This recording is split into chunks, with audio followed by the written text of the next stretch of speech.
And so even though I call myself a Buddhist, I always remind myself the Buddha wasn't a Buddhist, right? I mean, he was just somebody who wanted to wake up. Instead of feeling like I may be waking up, I felt like I may be going crazy. You follow your fear. You go into the darkness. You go into the places that scare you because that's where ignorance lies. And the only way you can transform ignorance into wisdom is by going into it. Having lucid dreams is just a natural byproduct. If you really want to take advantage of your life, you really want to wake up, you really want to transform and remove your suffering, go to the places that scare you, go to the dark side, go to the shadow side of your being. The more you meditate, the more you'll have lucid dreams.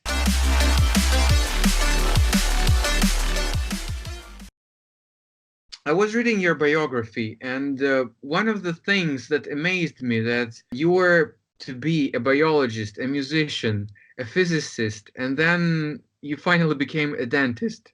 Yeah, I had to do something practical, yeah.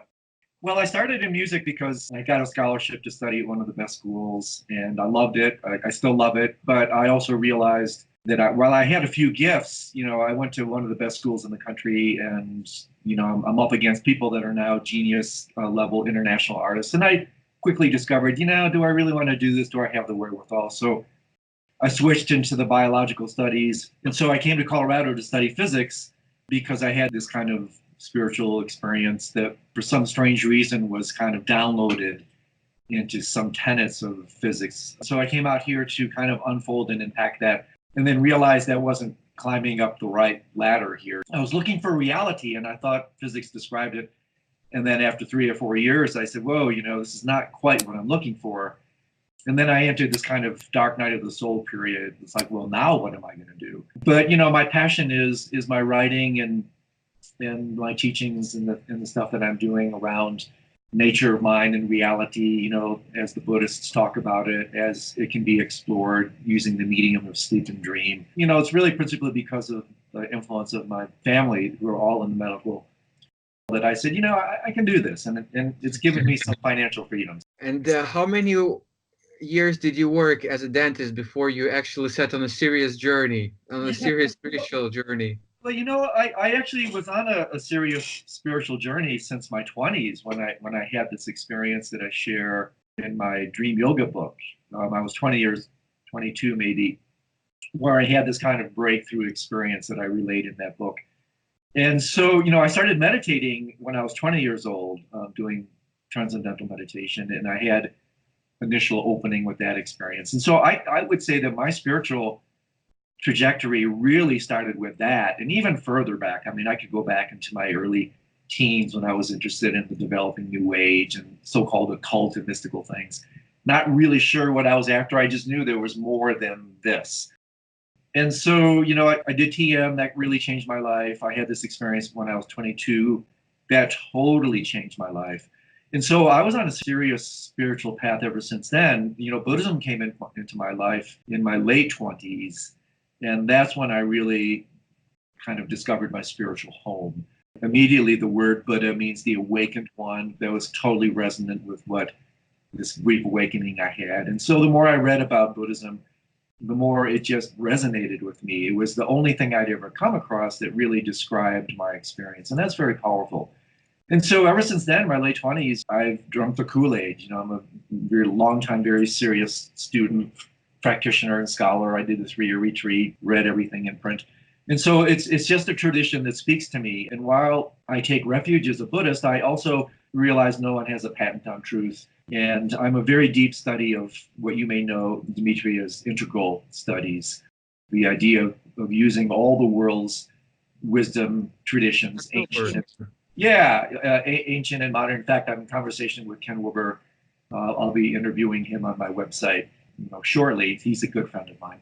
And so even though I call myself a Buddhist, I always remind myself the Buddha wasn't a Buddhist, right? I mean, he was just somebody who wanted to wake up. And so I align myself with that tradition because, like the Zen people say, chase 2 rabbits, catch none. So I figured, well, I have a better chance of catching my rabbit if I commit to this one path. But I will take truth wherever I can get it. Nobody has a patent. That's why I'm a student of neuroscience and physics and psychology and philosophy. I don't really care. It's like wherever I will find the truth. And even the Buddha allegedly said, wherever you find the truth, you will find my dharma. And so that's why I'm a very big fan of integral studies and drawing information and wisdom really wherever I can get it. It just works for me because otherwise there's no, as you know, Dimitri, there's no one tradition, discipline, or science that can explain everything. There's just no way.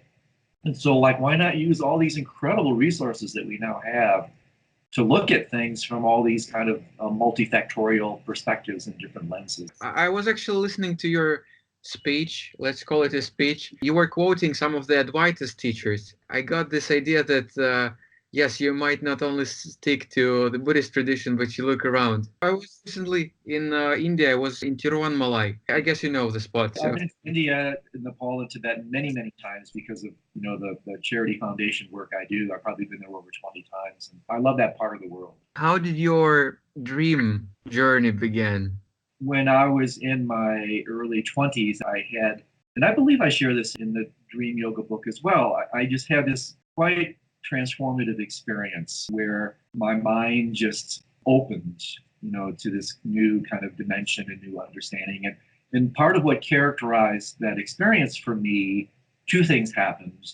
With a kind of ferocity, actually, this kind of what they call metanoia, this opening was incredibly powerful for me.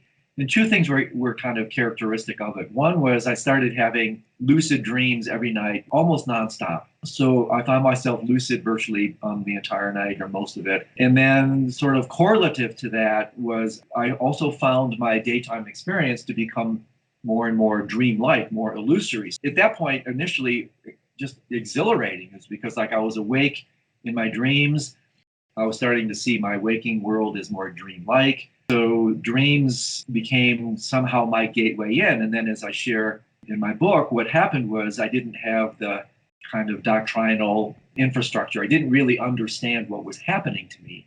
And even though it was exhilarating for a little while, after a while, I started to lose my reference points. I started to lose grounding in reality. And instead of feeling like I may be waking up, I felt like I may be going crazy. And so, because I lost sense of reality, because everything became equally real to me. So like, where's my grounding? And so I kind of slammed the door on that experience because I started to freak out and then began this search to help unfold. Well, what exactly was this? What happened to me here? And that was the kind of the dark period of my life because I thought physics could help me, and it sort of did, but not really. I started almost desperately looking for some bit of information, knowledge, teaching that could somehow explain what happened. And like I mentioned earlier, when I finally, almost by process of elimination, found myself reading about Buddhism, I just found myself nodding my head all the time. And so when I came across the Tibetan Buddhist teachings on dream yoga, I realized, oh my gosh, this is it. I've come home because here's a discipline that can utterly explain everything that I went through. And as you know, that's really powerful. And so ever since then, the nocturnal mind, as I call it, which is really, darkness is just a code word for ignorance, for the unconscious. I now consider myself, what the word spelunker is? A spelunker is someone who likes to look underground. They explore caves and darkness. And so I have this tremendous passion for darkness because I realize darkness, it's like in Kashmir Shaivism. This is another tradition I'm very passionate about. In Kashmir Shaivism, the work of Semaraja, he says there is no darkness. There's really only light unseen. And so to me, the darkness actually obscures and hides real light, which is why, as you know, in the Tibetan world, the practices for sleep yoga, learning how to become lucid in deep dreamless sleep, it's actually called luminosity yoga. It's a way to discover the luminous nature of mind in deep dreamless sleep. And so in a very similar way, in the darkness of unconscious dreams, what a lucid dream is just what I call a lit dream. It's a dream where you've turned on the light of lucidity or awareness. And so for me, it's like the nighttime mind as it's represented in sleeping, dreaming, really deep meditation, and death has become kind of my passion because to me, it's like this incredible natural resource that's just untapped. We're sitting on top of this incredible resource. We kind of run away from because darkness is scary. Many of us are afraid of the dark. But I have always really lived my entire life using the kind of maxim that if you really want to grow, you follow your fear. You go into the darkness. You go into the places that scare you. because that's where ignorance lies. And the only way you can transform ignorance into wisdom is by going into it. And so that's why I did my 3-year retreat. That's why I do now what are called dark retreats in preparation for death. And everything else, all my writing and stuff is just kind of a natural consequence of my exploration as a spelunker of the mind, to discover what's going on below the surface. So that's my riff. What is your night agenda right now? I mean, how do you spend your nights these days? Yeah, so I do a form of sleep and dream yoga, lucid dreaming, every single night. And without a break, without even giving yourself a break, like a night of full sleep? Oh, that's a really good question. Yeah, sometimes I do give myself a break because, as you know, Dimitri, the Buddhist tradition has this wonderful image of, this teaching of not too tight, not too loose, right? And so if you're too tight, especially with lucid dreaming and dream yoga, if you try too hard or meditation, it just backfires. It doesn't work. If you're too loose, you're not practicing. And so because I've been doing this for so many decades, yes, of course, there are times when I just say, tonight I'd rather just be stupid. Tonight I'm just like, forget it. It's like, it's all fine. And I have no problems with that. It's not like I'm this kind of militaristic practitioner. But because I've been doing it for so many decades, I have a whole little lucid sleep onset practice, good, physical sleep hygiene, good spiritual sleep hygiene. In the third book I'm actually writing 4 books. The first one, I think the second and third are already in the publisher. The last one is tentatively called The Lost Temple of Sleep, Integral Dream Yoga and the Path of Awakening. And I talk about the lost temple of sleep and how historically, biologically, culturally, phenomenologically, we fundamentally have been evicted out of lucidity. We've been evicted out of the temple of sleep. And I use the archetype of the Greek temples of Asclepius and the healing temples, which are really quite beautiful. And so every night I create my own little temple when I go to sleep at night. It's my temple reconstruction project, which is really beautiful and so easy to do. And so because of that, it's like every night when I go to sleep, I enter this temple.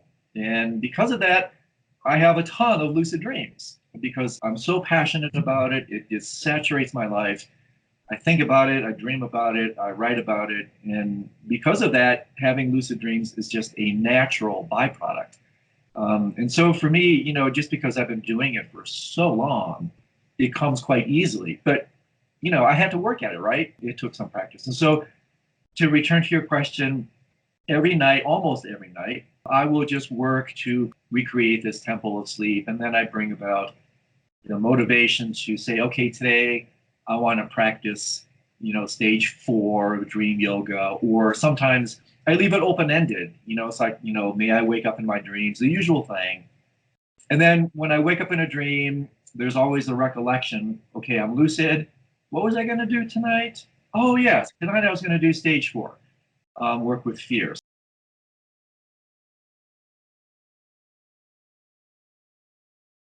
Andrew, thank you very much for making it this time. I know that you have a tight schedule. I know that you're writing a book.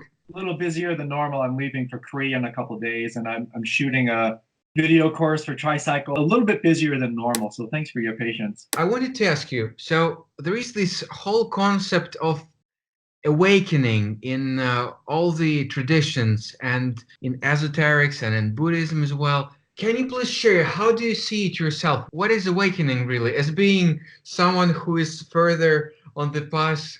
So I want to plant a couple different things. One is, I'll say a little bit about my understanding of what waking up means. And then also to situate it within a more complete spectrum of total enlightenment, which includes things like growing up. But let's start with the waking up thing. There's so many ways to kind of go into this. One is that, and again, within the context of dream yoga, lucid dreaming, we can use what's called the example dream or the double delusion. And that's in fact largely what dream yoga is about. You use the double delusion, the example dream or the nighttime dream, to gain a semblance and to extrapolate the insights into this primary delusion or so-called waking dream. Within the context of the nocturnal meditations, that's largely what we do, is we try to develop a perspective, a lucidity a level of awareness that allows us to see reality as it truly is. So one way to talk about this truly monumental topic is to talk about awakening as bringing appearance and harmony with reality. So the analogy or the image I use is here's a reality, here's appearance. Appearance is what the way the world appears to be. The world appears to be solid, lasting, independent, i.e. dualistic. That's the way things appear to be. That's what it means to be asleep. If you see the world this way, you are snoring. It doesn't matter which one you put first. Here's appearance, here's reality. The journey of the path is to bring appearance and harmony with reality. And so reality, of course, is not solid, not lasting, not independent, not dualistic. It's very similar, hence dream yoga, to the way we can look at our experience of the dream. Because when you're stuck in a non-lucid dream, you mistake the dream to be real. That's what constitutes a non-lucid dream. You think the dream is real. You're just going with the flow. You're being buffeted around by the contents of your dream experience. And you suffer in direct proportion to that. And so when you become lucid in a dream, of course, all of a sudden your perspective changes. The appearances are still there. The dream doesn't stop, but now you see it in a completely different light. You penetrate through the facade, through the illusion, and you realize that whatever is rising in the dream is not solid, lasting, and independent. It's just a play of your own mind. And so in a very real way, that's what the Buddha woke up to, the ultimate lucid dreamer. He woke up to the fact that if you see this world the way it really is, you will see that it's an expression of your mind, that it's not separate from you, it's not solid, it's not lasting, it's not independent. Again, so much to say here, my friend, but one kind of interesting interjection here is that when one wakes up in a spiritual sense, what do you wake up from and what do you wake up to? You wake up from the nightmare of reification. You wake up from the delusion of taking things to be real. That's what reification means, to take things to be real. That's a fundamental mistake. So when one becomes enlightened, you wake up from that to a dreamlike reality. It's the great kind of big joke. You wake up to a dream. You wake up to the dreamlike nature of reality. You wake up to the illusory nature of this phenomenal world. And so again, there's so much to say here, but that's one way to really look at it within the context of lucid dreaming and dream yoga, is that it has that same kind of liberating stance that when you wake up to this reality, just like you wake up from a lucid dream, you're no longer buffeted by the things in your life, the forms that previously controlled you. It's like Nietzsche said, we are possessed by that which we feel we possess. The forms that previously controlled you, now, just like in a dream, you see them for what they are. You see through them. You see that they're just a projection and imputation of your own mind. That completely frees you. And so I think Tenzin Wangyal has a beautiful summary statement where he says, "This is a dream. I am free. I can change." And so roughly it's something like that. But to put it in perspective, and I think this is important to interject just briefly here, that in my experience, Dimitri, as powerful as the path of waking up is, in my opinion, it's not complete. If you don't include, and these are the terms of John Wellwood that Ken Wilber and others now use, if you don't include the processes of growing up, then you can be stuck in all kinds of very subtle spiritual traps. Because when you're working with spiritual experiences and waking up in the classic sense, you're working with states of consciousness. When you're working with the other bandwidth, sometimes called the difference between vertical and horizontal enlightenment, then you have to include, in my opinion, a more complete integrated approach, which is the path of growing up. Anybody can introspect and see states of consciousness. We know what it's like to be awake, dream, asleep. But the thing with structures of consciousness, which is where the great contributions from the West come, the developmental theorists, starting from James Mark Baldwin, Piaget, Kohlberg, Loevinger, Keegan, Beck, there's literally hundreds of these very sophisticated Western thinkers that have utterly unequivocally shown that all human forms grow through certain structures of consciousness. And so the reason this is so incredibly important is that you can think you have attained full-blown enlightenment. And you see this all the time, Dimitri, in the West, when you have so-called Western spiritual masters that have a genuine Satori, Kensho, metanoia, genuine waking up experience. They really don't realize that unless they remain in total silence, the minute they open their mouth, the minute they move, they have no choice but to express their awakening through their structural level of development. And these are really tricky because unlike states of consciousness, you can't introspect a structure of consciousness. You don't look at them, you look through them. I say this because there's so many problems that arise from not understanding this. So-called realized masters take advantage of their students, and you have all these sex scandals, and you have all these power abuses, and you have all this other stuff. I don't see any other way to explain it outside of the fact that state realization is not complete if it's not fully incorporated into structural levels of growing up. And so I'll leave it at that because, I think we want to talk more about spiritual stuff. But I have to say that because it's so important. And if you don't understand it, you will find yourself in a lot of trouble because, first of all, your state experience will not be stable. And then secondly, the minute you try to express it, you have no choice but to express it through your psychological structures of development. So that's in itself another really big topic. Most of the listeners, I hope they did read your book or listen to your really, really deep voice in the deep sleep yoga book, but some still haven't. Can you please give a couple of brief sentences, maybe, just explaining why sleep yoga could be a great tool for awakening and just realizing? Okay, so you mean, sleep yoga is a deeper, even deeper than dream yoga? So it's not entirely clear what you're asking. So the relationship of dream yoga to sleep yoga, or are you talking about sleep yoga as incorporating dream yoga within it? Are you talking about it as its own track or as part of just using the night for spiritual purposes? I actually meant like the night in general right now. Yeah, good. Okay, yes. So, yeah, great question, my friend. To me, there are a number of reasons why I am so infatuated with the dark. And right off the bat, I think it doesn't take too much introspection to realize that there's a lot of code language going on when you're working with things like lucid dreaming, dream yoga, and the so-called nocturnal meditations. I mean, for instance, darkness is a code word for ignorance, for the unconscious mind. And I've heard some Christian theologians say, the night is not dark to God. The night is as bright as the day. And so when we explore darkness, the darkness of the night, or when we explore darkness altogether, there are a number of very powerful reasons why I think it's helpful to do so. One is that if you look at the nature of reality, everything that arises out of darkness. In a certain way, when you're studying darkness, you're studying origins. In the book of Genesis, darkness precedes light. In cosmological theory, they're conjecturing that before the Big Bang, there was just the darkness.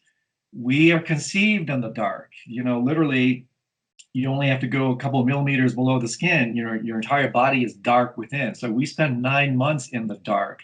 Seeds germinate in the dark. Everything we do in so-called waking conscious life arises from the darkness of the unconscious mind. And so by exploring darkness, you're exploring origins.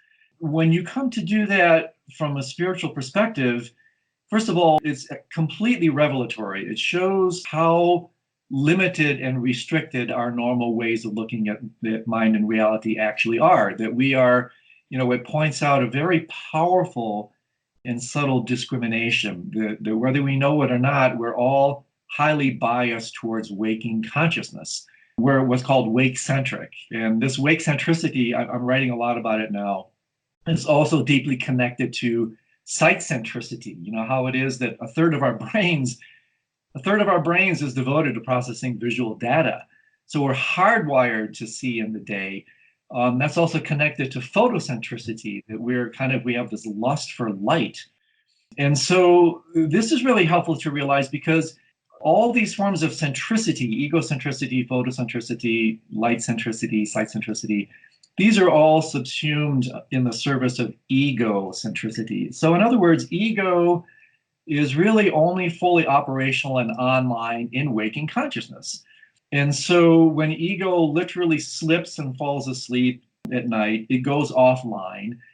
And I have to say this, then what happens is, because it's very much like when the nobility of science flips into scientism. And you know what scientism is? Scientism is when you take methods of science and you pervert them, and you basically dismiss any form of knowledge that science can't somehow witness or appropriate, which is ridiculous. And in exactly the same way, this happens with the way we philosophically look at the nature of our lives, at the nature of mind and reality, where ego then comes to colonize and dominate other states of consciousness it can't fully experience, which is why, unless you're a mystic or a subtle scientist, we almost categorically dismiss the subtle states of consciousness that are involved with the dark. We dismiss the type of consciousness that operates in the dreaming state, dream yoga.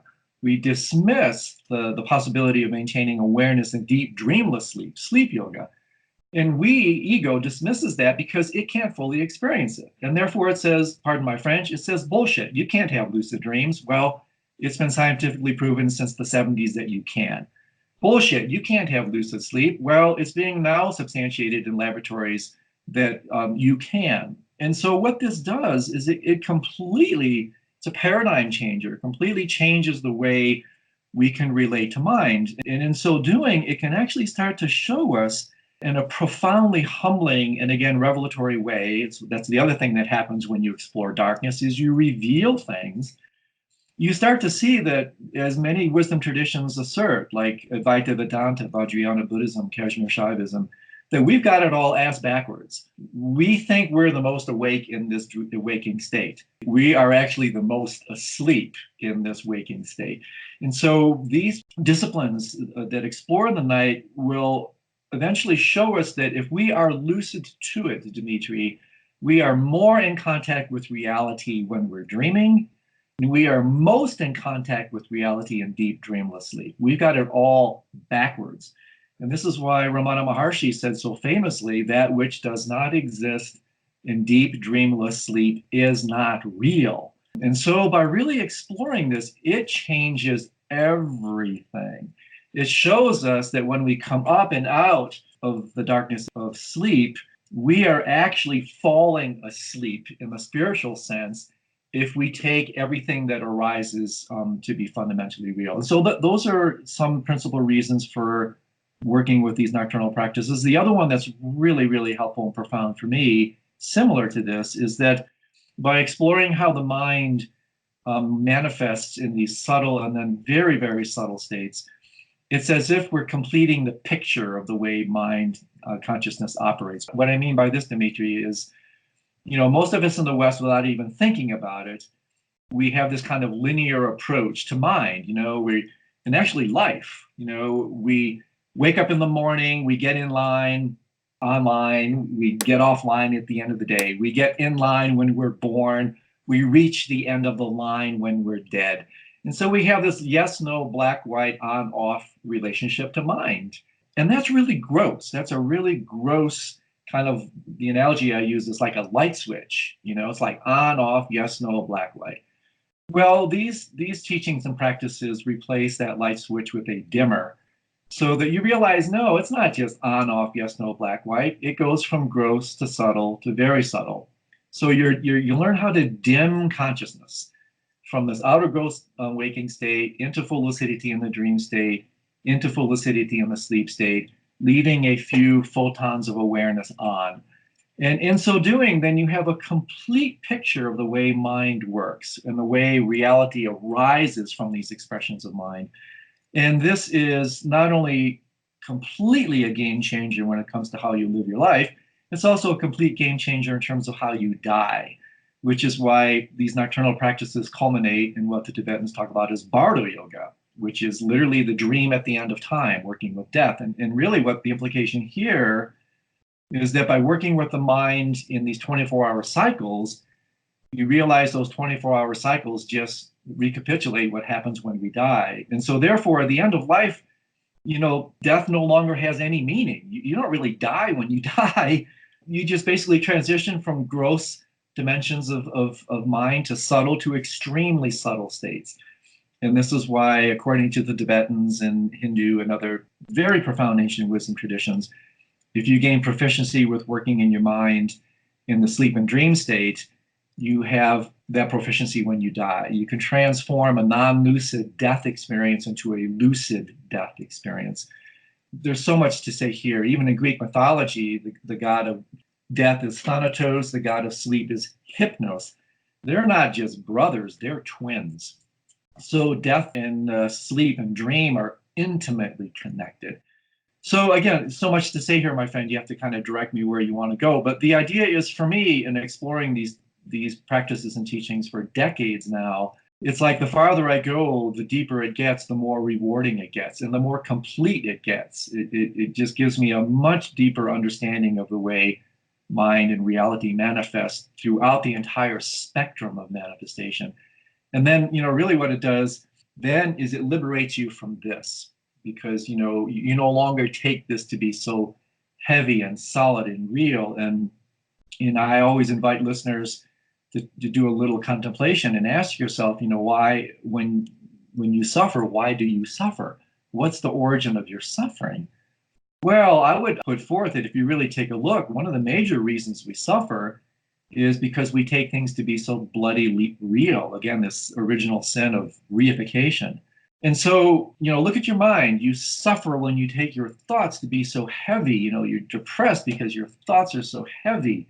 Your life is miserable because everything that happens seems to be so real. But when you're equipped with these powerful laser beams of wisdom, you start to see through all these appearances. They're still there again. You're not getting rid of them. Everything still appears. But no, you're no longer fooled by the appearances. You're no longer non-lucid to the contents of mind and reality. You see it for what it is, just a display of mind. And then you're no longer a victim of your world. You go from victim to victor, to Gina. You now have, control over your life and your world, because you realize that you are not a victim of it. And so, these teachings have, and this is why there's so much to say here, they have profound philosophical importance, but most importantly, Demetrius, they have tremendous practical application. These teachings, they can seem somewhat esoteric and like, well, why should I deal with lucid dreaming and dream yoga? What can it do for me? Well, if you really want to take advantage of your life, you really want to wake up, you really want to transform and remove your suffering, go to the places that scare you, go to the dark side, go to the shadow side of your being. And that's where, in this very precious limited time we have on this planet, if you really want to take advantage of it, you go into the dark. One of the things that I picked up from your book, that I learned from your book, and I took it as a technique into my daily life, is asking myself, is this real? What you share in the book is that you say that if a person wants to develop the skill of waking up and making the dream lucid, they can also look at every door and go through the door and ask themselves at this moment whether it's real or not, like to make this little anchor. For me, it really works. Like today, for example, I had this little friction with my wife. I was getting really emotional, but then I remembered this question and it really sobered me. I felt, okay, it's so trifle. It doesn't really matter at all. So, I mean, the emotion was real, but even this question in itself makes it really simple, or at least a little easier to look from the side. Can you please share? You have plenty in the book, and I really advise everyone to listen and to read the book Dream Yoga. But can you please share some tools that listeners can pick up and just try today on how they can slowly develop the skill for lucid dreaming and to wake up in the day as well from their illusion, from their Maya? Sure. Let me just say something very briefly about what you referenced with, the little friction that you had, the way you related to it. This again, it shows you how practical this stuff can be, because normally what happens when we get involved with difficult situations, let's say something like with your wife, or I mean, goodness, it happens every day with how many people, it's very easy to pay attention armed with these tools, and some of which I'll share with you, that, as you feel the energy coming up and you feel the emotions arising, and very often there comes a tipping point where we lose it, right? We kind of give into the energy, we explode, we have a big emotional upheaval. I mean, it defines most of our life, really. And when we talk about lucidity in its largest sense, it applies completely to this type of very worldly experience. In other words, if an emotional energy arises, or even a thought, doesn't matter, but in this case, a charged emotional energy arises and you capitulate to it, you get lost in it. You literally, sometimes we say, oh man, I just lost it. Well, what did you lose? You lost your lucidity, you lost your awareness. At that point, you became non lucid to the contents of your mind. You took that energy to be so solid, so real, that it almost forced you to act from that space. That's what it means to be asleep. That's what it means to be non lucid. You just lose yourself in this energy. And so by working with this almost video game thing, lucid dreams, well, it's like this video game. Well, it's a lot more than that. You wake up to the contents of your mind at night in the spirit of, what scientists call bidirectionality, that what you do during the day affects the night, what you do during the night affects the day. What I have discovered here thousands of times is that when I'm doing my lucid dreaming, dream yoga practices and the things I'm doing in my dreams, they don't just stay tucked under the darkness of the night. They don't just stay in my dream. They come back to help me wake up during the day. And so what I mean by that is, I'll get into a conflict with my partner and I feel that energy coming in and I feel my habitual pattern to get lost in it. But then something will pop into my mind from my dream practice last night that will say, OMG, this is no more real than the dream I had last night. And then just like my lucidity at night frees me from the contents of the dream, that insight, when it pops up during the day, makes me lucid and frees me from the contents of my mind during the day. And this is what differentiates lucid dreaming from dream yoga. Dream yoga is all about this. You don't just work with the stuff at night and leave it there. No, no, no. You take all these practices and they kind of dovetail back in and they start to affect your life. You start to wake up to your life using the practices that you do in the context of your dream. And that alone that's pretty enormous. That's no small thing. So I just wanted to toss that in because, very often people say, why should I do this? My life is so full. Why should I be bothered? Well, if you understand some of the reasons, you will want to be bothered, so to speak, because the applications and implications are so profound. But specifically to return to your question, Dimitri, yes, there's a number of things you can do. And again, I start with what I talk about as my foundational techniques, or I talk about them as my super techniques, because they kind of permeate and set the stage for all the very specific techniques. And these are also the easiest ones to implement because you can do them during the day. Anybody can do these. And they kind of prepare this field of dreams. You may remember the movie with Kevin Costner, like Field of Dreams. If you build it, they will come. Well, if you create this field of dreams, lucid dreams will come. In Buddhism, they say the preliminaries are more important than the main practice. So if you do the proper preparatory practices, lucidity is a natural consequence of that preparation. So with that said, the super techniques are, first and foremost, perhaps, is intention, the power of intention, having a really heartfelt, strong intention to wake up in your dreams. The word itself, I like to study word origins.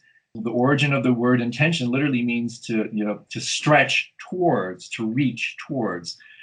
And so by setting a very strong intention during the day, and a very strong intention, especially as you're lying down in bed, saying to yourself with real conviction, not just flapping your lips, but, tonight I'm going to have many dreams. Tonight I'm going to remember my dreams. Tonight I'm going to become lucid to my dreams. It's like you're stretching the conscious mind into previously unconscious domains. And I've been to a number of dream yoga programs with meditation masters where when they talk about lucid dream induction, the only technique they give is intention. And so don't let the simplicity belie the profundity. Intentionality is extremely powerful. It's like a little bit like if you have to, get up at 3 a.m. to catch a flight, you don't have an alarm clock. We've all had this experience. If you set a very strong intention, it's amazing how often something will stretch through the night and wake you up right at 3 o'clock. I mean, I've had this experience many, many times. So that's number one. Number two, very simple on one level, is believing, having the power of belief.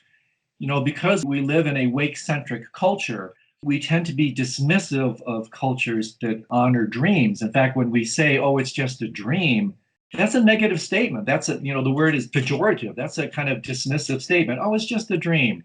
And so we fail to understand that several thousand world cultures that there are, over 90% of these cultures have a very valued relationship to dreams. They believe in the dream world. They believe in the power of their dreams. And because of that belief, they have a much more elevated relationship to their dreams. Lucidity becomes much more common. Dream recall is much more common because they don't have this dismissive attitude that we have in the West. The power of belief cannot be overstated. That, if you really believe, wow, these dreams are amazing. Dreams really are the origin. I mean, that's things come from this space. And you read the books and you do the research and you start to explore this for yourself, and you have this firm conviction that, wow, my dreams are really important. It's amazing. Then all of a sudden, lo and behold, you start to have more lucid dreams. You start to remember more of your dreams because you're believing in the power of your dreams. And so that's a second super technique. And then the third one, especially for spiritual practitioners, and this one's really important, is meditation. And many, many studies have shown that meditators have more lucid dreams. And it makes total sense because when you're working with meditation, you're basically working to cultivate a more lucid or aware relationship to the contents of your mind, right? I mean, you're sitting in meditation and you're more aware. Thoughts arise and you're more aware of your thoughts, which is why very often at first people, when they start to meditate, they complain so much because they go, oh my gosh, I never had so many thoughts before. Well, yeah, you did. You just never saw them before.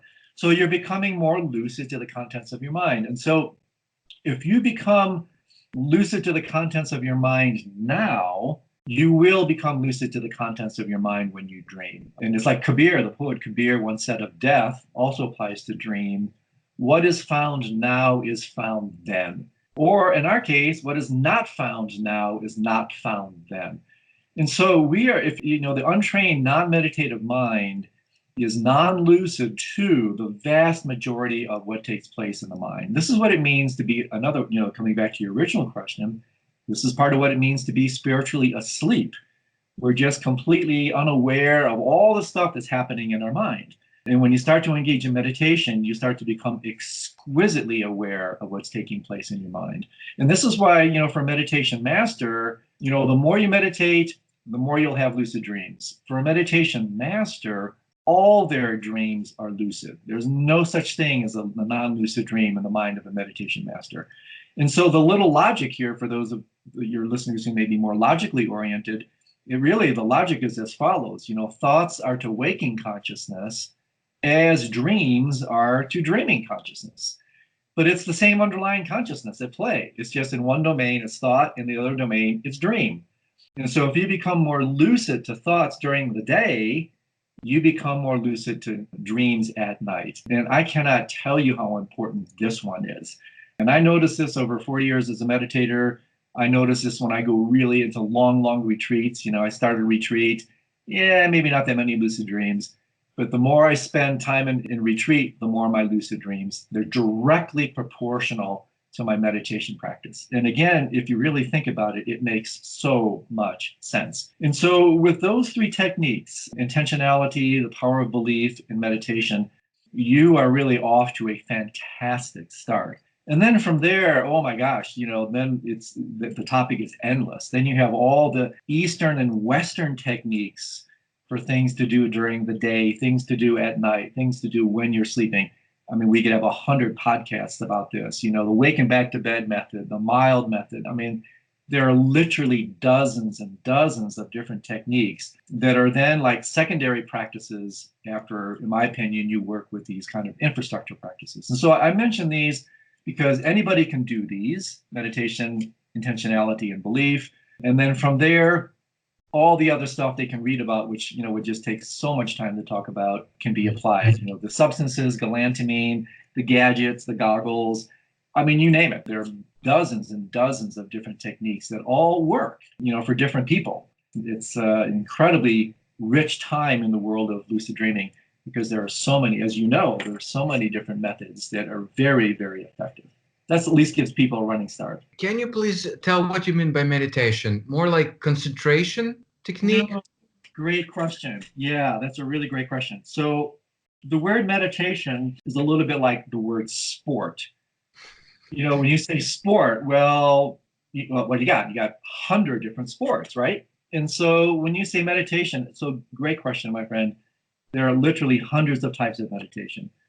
And so, again, a really big topic, but very briefly, all the meditations are subsumed under two general families. One are the kind of quieting, kind of sedating, concentrative, concentrative practices, which, in Sanskrit, the word is shamatha, practice of tranquility, mindfulness. And then the second family, a group of family practices are the awareness practices. The word in Sanskrit is vipassana. And so when I'm talking about meditation here, I'm talking mostly about good old mindfulness, just entry level, over the counter mindfulness meditation where, you work either with a mantra or a candle or breathing. The mind just works to sort of rest around a particular object. We don't, in the Buddhist tradition, we don't use the word concentration that much because even though there are so-called concentrative or concentration type practices, meditation fundamentally is more about opening. But initially, when you engage in meditation, it's about just sitting, paying attention to your breath, and then just simply becoming more and more mindful of what's taking place in your mind. Seeing how your mind bounces around, they call it monkey mind, how the mind is just tossed around by thoughts and emotions, seeing how the mind is constantly just being buffeted around. And then from there, from that basic infrastructure, mindfulness practice, then come the awareness practices. What do you actually do with that level of mindfulness? Where does it go? And I interject this because it's really important these days. The mindfulness revolution is beautiful. It's a fantastic contribution, but it's also limited. Mindfulness alone will not liberate. Mindfulness is largely a type of pacifier. And that I'm not criticizing it. It's great. It has its place, but it also is limited. Mindfulness alone will not lead to complete awakening. Complete awakening requires more of the awareness practices, vipassana practices. And so the nocturnal meditations, they work with both. They work with both mindfulness and awareness. Fundamentally, we start with basic mindfulness. I'm sure most of your listeners have some understanding of that. And then from that platform, then the awareness practices can be cultivated, because otherwise what happens is it's a little bit like racing down the highway, at 100 kilometers per hour. You're speeding so quickly, you can't really see. And so shamatha, vipassana, mindfulness, awareness, some of the language I use is stop and see. Stop and see, shamatha, vipassana. You can't really see when the mind is just flying. So you slow down meditation. Basically, when you start to do that, then you start to see. That's where things get extremely interesting and liberating, because then you're not just sedating the mind, you're becoming increasingly more aware of how the mind actually works. So again, these are really big questions, but I think that's enough to get you going. Yeah, that's very clear. Last time you started sharing about building the temple at night, the dream temple. Oh yeah, Lost Temple of Sleep, yeah. One of the things you said, it was really brief, but still, I didn't really get what it was about. So I think some of the listeners didn't too. You said that now you are becoming lucid, and then you think, now stage 4, working with fear. What did you mean by these stages? Okay, so I'm hearing two things here. The first thing about the Temple of Sleep and all that, I'll put that aside for now. So what I'm hearing with your second question, Dimitri, is yes, this again is one thing that differentiates dream yoga from lucid dreaming, is that in the classic dream yoga texts, there are stages of practice. And I outline these stages in my book. The actual meditative texts are very succinct and pithy. They usually only give 3 or 4, maybe 5 types of stages. I unpack, I think, 9 stages just to give more baby steps. And so the idea is with all these stages, and then I can be specific if you want about any stage. The idea is that, yeah, once you become lucid, that's just stage 1. I mean, now you're awake to the dream. So what? Well, if you're doing just lucid dreaming, then you do all the things that lucid dreamers do. Again, no criticism, but usually entertainment, gratification, fulfilling your fantasies, and that kind of thing. That's okay to a certain extent. What many lucid dreamers may not realize is that whenever intention, here's the word again, whenever intention is involved, even at the level of a dream, habits are created. Karma is created. So you may indulge your mind in the privacy of your dream space, but it's not karmically tax free. You're creating habits, using, again, we can talk about the science behind it, using the tenets of neuroplasticity and all that kind of thing. What you do with your mind changes your brain, even in the dream state. And so in the dream yoga curriculum, waking up and becoming lucid, as big as that is, that's just the first step. Then there are all these progressive levels of evolution of practice. Like, what do you do when you're lucid? Well, we could talk about this for months. There are 8, 9 different steps that people tend to progress through. They're not necessarily linear. They're presented in a somewhat linear progressive, from more gross to more subtle, from easier to more difficult. But people bounce all over the place. So you don't want to get stuck by the linear kind of progression of these things. But it goes from simply changing, and I can talk a little bit about this, like changing the content of your dream. Why would you do that? Trying to put your hand through a dream wall. Why would you do that? Transforming your body in a dream. Why would you do that? And so, yes, there's so much to say here, my friend. So maybe you can kind of zip me in a little bit more in terms of whether you want me to unpack one or two of these stages. But they go from, relatively accessible to quite subtle and profound. So Can you tell just a little bit about the first ones that are accessible for most of the people? yeah, okay, so the first one, of course, is just waking up into the dream and more lucid dreaming. You just fly, you have fun, you enjoy. And I have to say, I still do this. It's sometimes like I wake up in the dream, and it's like before I go to work, I go for a joyride, because I wake up in the dream and I'll go, okay, what was I going to do tonight? Oh, yeah. So here's an important backpedal. So what I do, like, how do you set the stage for what you're going to do? So 2 orders of intention. First of all, I want to become lucid in my dream, number 1. And then I ask for more, because it's very interesting. I teach dream yoga programs, and people come and they go, oh my gosh, I had my first lucid dream last night. It was fantastic, but it only lasted like 5 seconds. And they're all kind of bummed out. And I go, well, why are you bummed out? I said, what did you ask for last night? And they said, well, I asked to become lucid. And then I say, well, why are you bummed out? You got what you asked for. Now you want to ask for more. So, so then what you do is you go, okay, I want to become lucid so that I can work with my fear, so that I can do one of these stages. And so this is what I do, Dimitri. I wake up in my dream and I go, okay, what was I going to do tonight? Oh, yeah, tonight I was going to do stage 5. But sometimes I'll go, you know what? I don't want to do that just yet. I just want to have some fun. And so I'll just go flying around and do all the kind of cool lucid dreaming thing. And then at a certain point, it's like it gets a little boring. And I just say, okay, time to go to work. So let's say, for instance, stage 1 would be something like, yeah, pretty sure. Stage 1 is where let's say, you want to change the content of your dream. So it's actually not as easy as you think. In other words, so let's say I'm dreaming, and here's a dream pen. Okay, so I'm holding a dream pen in my dream. And so the practice is, I want to change this dream pen into a dream glass, or whatever. I'm dreaming, and this is nice because you don't have to change whatever dream you're in. So let's say, you're dreaming and you're in a jungle and you see an elephant. Oh, okay, I want to change that elephant into a zebra. And so you do this. You just work with transforming the objects of your dreams. And then you go, well, why do you want to do this? How is this helpful? Well, it's helpful in exactly the way we're talking about with your emotion.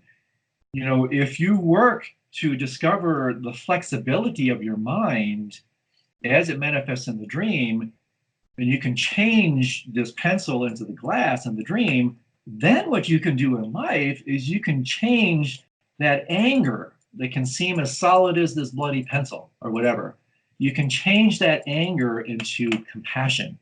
You can change your lust into simple affection. You can change your jealousy. You get the idea. these states of mind during the day, and even your thoughts, you're up at night and you can't sleep because, your mind is riddled with insomnia. Well, what's keeping you up? It's because you're totally caught up in the contents of your mind. And so by changing things in your dream, you realize, OMG, I can change the contents of my mental experience during the day. And that right there is huge, because then when these heavy states of mind come and these heavy emotions come that usually dictate the entirety of our suffering lives, you go, hey, wait a second. This is no different from that elephant in my dream last night. Uh, and what's also revelatory, and this is what's very interesting here, Dimitri, is with many of these practices, sometimes when you first start to do them, you can't do them. And people get discouraged. They go, oh, God, I thought it was easy to change this pen into this glass. It's not that easy. And so what I want to say here is really important. And that is that whatever takes place in the dream state is revealing, it's revelatory. That's why dreams are considered truth tellers, even in psychological circles. That's why the moniker for dream yoga is the measure of the path. Your dreams will show you where you really are. And the reason this is important is you can use your failures to reveal places where you're stuck. And so when you first start to do this transformation thing, it's hard. But if you do it more and more, now it's like super easy for me. I mean, I can just change all kinds of things in my dreams. And it reveals how my mind is becoming more flexible, permeable, workable. And therefore, I use that failure as a success to show me where I'm stuck. It's like, wow, there's a reason I still get caught up in grudges, and I'll hold a grudge or I'll keep a score for days or weeks on end. Well, why? Because you're reifying that thing. And now, by doing this shit, your mind no longer gets so sticky. Our mind is generally really sticky. We glue onto everything. And this practice will show you how sticky our mind is. And then in a really way, you're trying to unglue it. You're trying to make it less sticky. And then when you bring that less sticky mind into your life, whoa, this is a big deal. Then you're no longer so sticky. Things just roll off of you, like water on the back of a duck. Things just don't land on you so much. So that's just stage one. That's the kind of implication that you get from just this stage. And then, there's 7, 8 other stages that go very, very deep. But you get some idea that it's not just a video game in there. It's not just a virtual reality thing. When you're working with your dreams, again, what are you really doing? What are dreams made of? Dreams are made of your mind. So when you're working with your dreams, you're working with your mind in a very distilled way. And this is why the transformations that take place with these practices are really profound, because they transform, because you're working with such rudimentary levels. You're really working with all, it's like you're working, the analogy I use is you're working with the roots of your experience. And then the branches and the trunks and the leaves and everything else, they all change because you're working with the roots. And that's why you can have these dreams. You don't have to have a lucid dream every night to be changed by your dreams, because they're so foundational. Even infrequent lucid dreams can start to change your life because they're working with such foundational levels of your being. That's real magic, very practical form of magic. Absolutely, yeah. I was already in love with what you're doing in dream yoga and sleep yoga, but I'm falling for it again. Cool. What is Nightclub? What is it for? What is this project you're doing? Yes, thanks for asking. Thanks for the opportunity to pitch that. So Nightclub is something that we just recently launched. It's a subset of my main site.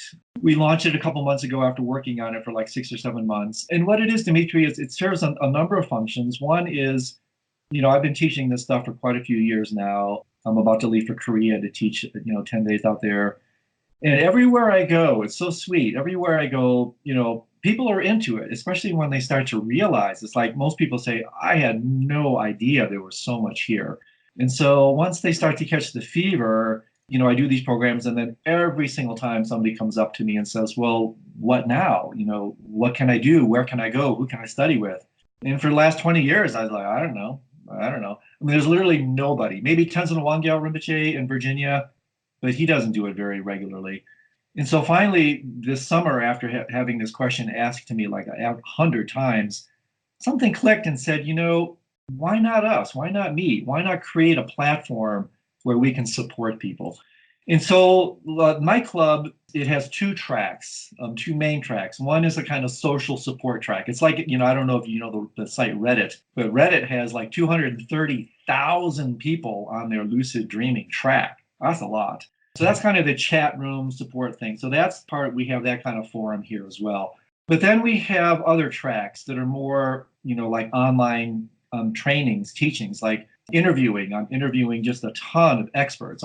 This week I interviewed Ken Wilber for 3 hours, and then Evan Thompson. I mean, some of the biggest. Yeah, I've been in this business a long time, and so some of the biggest names in the business have agreed to come on with me. And so I interview them, and we create. It'll take a while.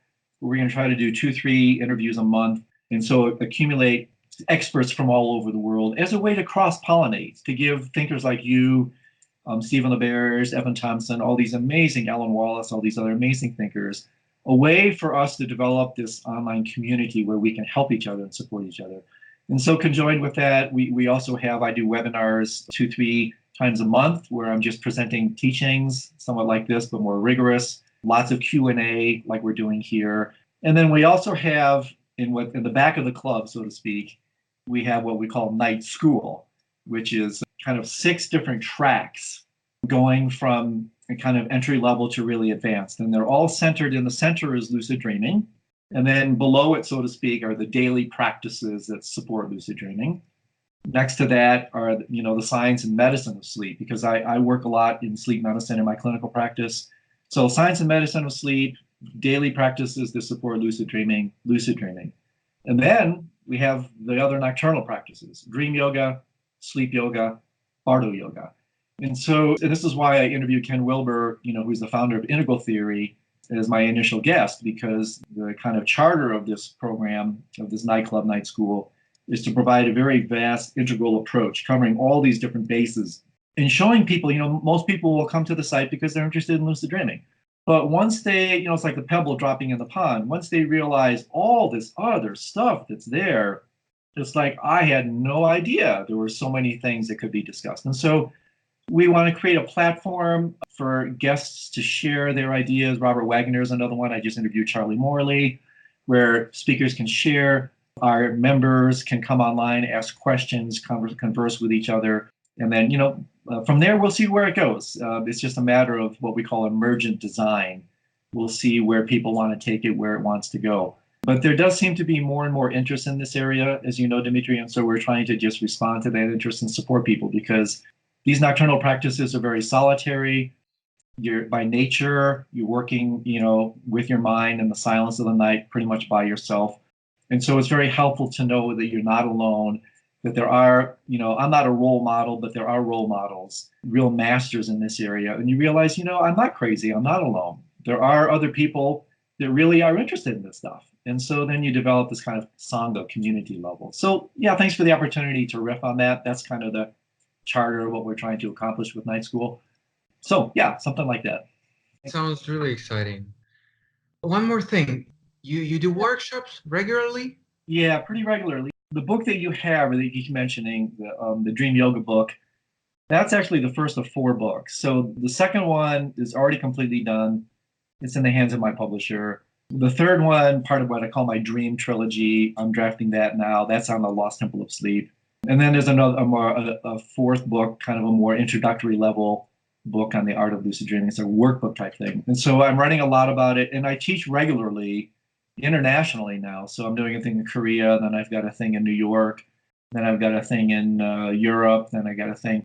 I'm trying to do longer, like week-long events now, so people can find out about that sort of thing on my main website. But yeah, I try to just respond to the interest and the curiosity of people who are exploring this type of thing. So yeah, all that stuff is available on my website, andrewholecek.com. So thanks for the opportunity to pitch that. So this has been a gas, my friend. Thanks for your patience. I know it's been a little bit hard to get together, but great questions. You're doing really cool things. Hopefully I can see you at one of these gigs one of these days. It'd be nice to connect. To tell you the truth, I have a plan to come to one of your live events too. I don't know how to manage it, and I will check where you are in Europe. Maybe it's more possible here with the Sure. baby and with my wife because we're traveling together. Yeah, I'm totally into this. Thank you. For me, Oh, very well. waiting for this event for the second part of the interview was totally worth it. I'm actually even happy that we had it in two parts because I had time to mature in my questions and get more really the sense of where I want to move with it. So thank you very much. I really appreciate your time and I Yeah, will definitely join the club. terrific, Dimitri. Thank you so much. Best of luck over there, and hopefully our paths will cross again. Thank you. Thank you, Andrew. Bye Ciao, bye. ciao. Bye bye. Bye bye.